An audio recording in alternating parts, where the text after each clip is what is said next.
इसको डायल 112 पे सवेरे 4:01 पर सूचना प्राप्त होती है कि एक व्यक्ति ने सूचना दी कि वो आगरा जाते समय एक्सप्रेस वे पे 2.8 किलोमीटर के पास कुछ लोगों ने बगैर नंबर प्लेट की व्हाइट कलर की बोलेनो के द्वारा उनको ओवर पावर करके उनके आगे गाड़ी खड़ी करके और उनसे ज्वेलरी आदि लूट ली है।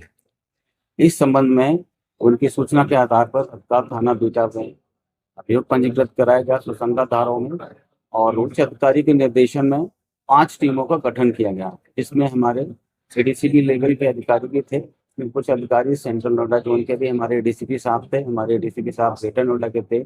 इसके अलावा इकोटेक, दनकौर, इन थानों की भी टीमों को बीटा 2 के साथ साथ लगाया गया।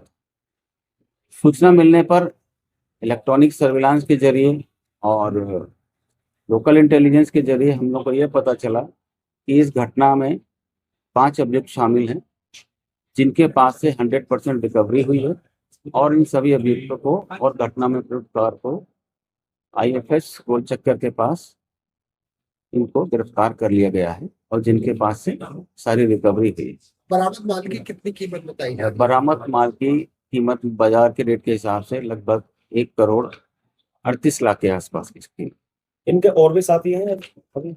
हाँ, इस घटना में अभी एक कार जो है स्विफ्ट, इसकी बरामदगी शेष है और एक अभियुक्ति की। इसका आपराधिक इतिहास क्या? ये सभी, इनका कोई आपराधिक इतिहास नहीं था, ये पहली बार इन्होंने ये घटना कारित करी है और इसलिए इनको गिरफ्तार किया गया। मगर पता कैसे चल गया, कैसे क्या रैकी करके कि इन्होंने अंजाम दिया? इस घटना में जहां पर ये माल देते थे दिल्ली में, वहां से इनको मुखबिरी प्राप्त हुई।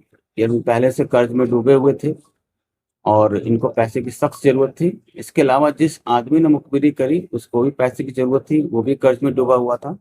तो इन लोगों ने प्लान कराया कि ऐसी गाड़ियों को टारगेट किया जाए जो फ्रिक्वेंटली यहाँ पर आके अपने माल को एक्सचेंज करते हैं और वापस ले जाते हैं। इसी क्रम में इन्होंने ईटियोस गाड़ी को चिन्हीकृत किया गया।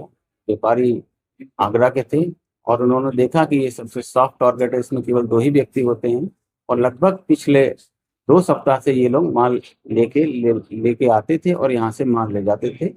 और उन्होंने इसी बीच में ये भी देख लिया था कि ये माल रिसीव करने के बाद अपने गाड़ी में किस जगह पर ये माल को रखते थे ताकि कम रेजिस्टेंस के बाद इनसे ये रिकवरी की जा सके। लूट का उद्देश्य क्या था? लूट को उद्देश्य जैसे मैं पहले बता चुका हूँ कि इनका उद्देश्य ये था कि ये लोग कर्ज में डूबे हुए थे। इन्होंने एक फाइनेंस कंपनी वहीं चांदनी चौक में खोली हुई थी, लगभग 1 करोड़ रुपए कर्ज में थे। तो उन्होंने कहा कि इसी को अपनी आर्थिक तंगी को देखते हुए उन्होंने ये घटना कारित करी।